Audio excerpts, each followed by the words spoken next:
Hi, my name's Alex Nordash, and today I'd like to talk to you about plantar fascia pain.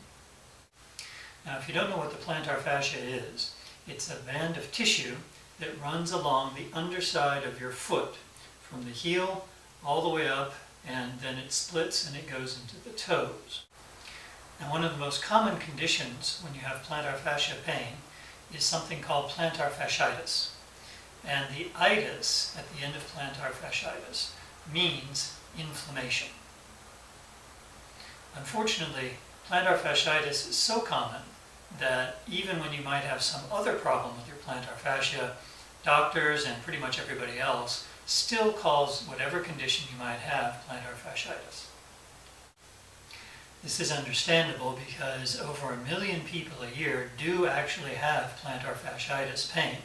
Runners, weightlifters, dancers, pretty much anyone who's on their feet and has extra weight or extra impact affecting the soles of your feet is going to be a possible candidate for plantar fasciitis. But there's a problem. Because plantar fasciitis is so common, doctors and other people almost always refer to any condition of the plantar fascia as plantar fasciitis, even if it might actually be something else. But if you actually have something else, you're not going to be able to cure that other condition trying to treat it as though it were plantar fasciitis. So let's talk about the specifics of each condition and see what we can find out. Now, inflammation is really common, and it's been known about since at least the time of the Greeks, so there's no question about what is and isn't inflammation. Now, your doctor may have said that you have plantar fasciitis, and that may be correct, but if you've had plantar fascia pain for more than 2 weeks, you might want to think about whether it's actually plantar fasciitis or some other condition. Now, I'm sure you're thinking, okay, well, my doctor told me that it was plantar fasciitis, and he's a doctor. Why should I believe this guy, Alex Nordash, who's just some guy on the internet? And that's fine. I don't expect you to believe me.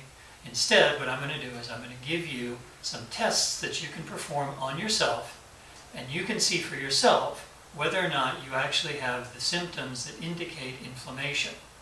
Okay? Now, these symptoms have been known about for thousands of years, and there's 4 of them that go with inflammation. Number 1 is pain. I'm sure you have that, or you probably wouldn't be watching this video in the first place. So that's fine. But let's talk about the other 3. Okay? The other 3 are swelling, redness, and heat. Okay? And you can look up any medical textbook or you can go on Wikipedia and see for yourself. These are the 4 indications: pain, swelling, redness, and heat. Okay? Now, what I'd like you to do, if you have had plantar fascia pain for more than a couple of weeks, what I'd like you to do is take a break, sit down, and take the weight off your feet for about 10 minutes. Okay? What this will do is it'll allow the blood to flow naturally through your feet. Then, I'd like you to take a look at the sole of your foot, especially the point where you have pain in your plantar fascia. Is it red? Does it feel swollen to you compared to the other foot? Is it hotter than the surrounding tissue? Now, if the answer to these questions is all yes, then you probably do have inflammation. But if the answer is no, then you do not have inflammation because 3 out of the 4 classic symptoms are missing. One other sign that you might not have plantar fasciitis, or maybe you have it but you also have something else that's causing it, would be that if your pain has lasted for more than about 2 weeks.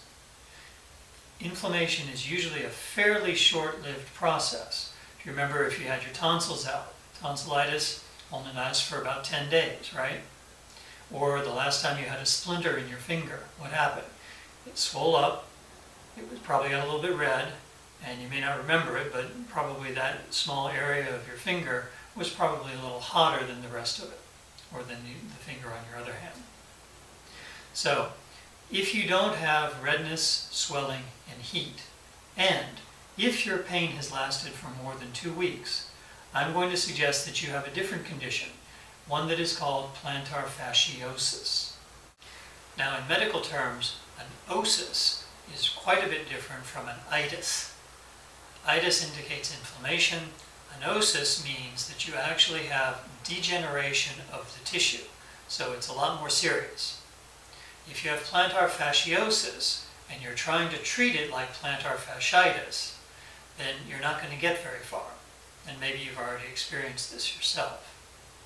So if your doctor is telling you that you have plantar fasciitis, but you think that 3 out of the 4 symptoms are not there, and you've already had it for more than 2 weeks, what I'd suggest to you is the next time you see your doctor, ask some very specific, very pointed questions.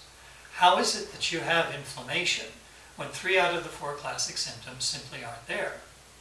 Why is it that your inflammation is lasting as long as it does? You need to get good answers to these questions. Put your doctor on the spot a little bit. Don't be afraid to push, because the health of your feet really depends on it. Now, there are also some questions that you can ask yourself to see if you have fasciosis. Number 1, did the pain gradually start very, very small and then get worse and worse and worse? Number 2, have you had your pain for more than 2, maybe 3 weeks at the most? If you've had it for months and months, it's probably not inflammation. Number 3, did you fix the pain once only to have it come back again? If so, that's a very, very strong indication that the plantar fascia actually has an underlying problem with the collagen fibers themselves, and it's not something secondary like inflammation. Now, I'm going to be honest with you here. I'm selling something, but even if you decide not to buy it, I hope that this video gives you enough information that you can go back to your doctor and ask some questions that are going to give you a better understanding of what's going wrong with your plantar fascia. Okay, so here's the pitch. The good news about plantar fasciosis is that even though you're not going to get very far trying to treat it like plantar fasciitis, there are exercises that you can do, specifically designed exercises that will help you to cure your plantar fasciosis, and it'll happen quickly, cheaply, and you can do it in the privacy of your own home. Now, probably the question in your mind is, how cheap? Well, I'm pretty sure that my ebook plus video package, which is called Target Plantar Fasciitis, is going to cost you less than 1 visit to your doctor or to your physical therapist. Now, my product is fully guaranteed for 60 days. If you start the exercises that I recommend and that I show you in the video, and you should probably start to feel relief, in most cases, 2 or 3 days from the time that you start doing them. 2 weeks and your symptoms should be 90% gone. By the end of 2 months, and my guarantee period is 60 days, so you have 2 full months to try it out, see if it's working. At the end of 2 months, you should be basically pain-free. Now, you may have to continue to do exercises here and there in order to maintain your pain-free state, because once you've come down with plantar fasciosis, chances are that your plantar fascia has been weakened a little bit, and you're going to need to do some maintenance to make sure that you don't fall back into the plantar fasciosis condition. But if for whatever reason at the end of 60 days you don't feel like my product has worked for you, just let me know, shoot me an email, and I'll be happy to give you your money back 100%, no questions asked. So that's it.